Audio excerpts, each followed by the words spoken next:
Hello, welcome to another of our How-To series. My name is S. Nidem and I'm a service engineer. Today we'll be looking at intermittent shutdown. These are common faults experienced by customers.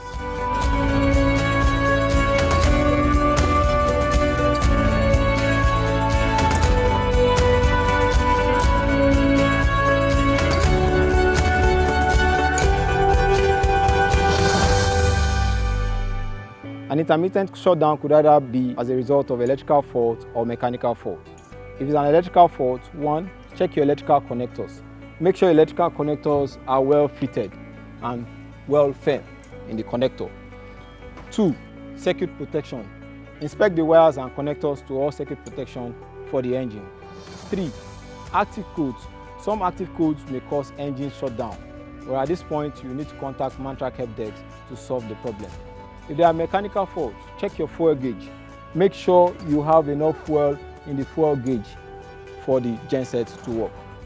2. If you have external fuel tank, make sure your fuel supply valve is fully open. An impartial fuel supply valve will restrict fuel to the engine.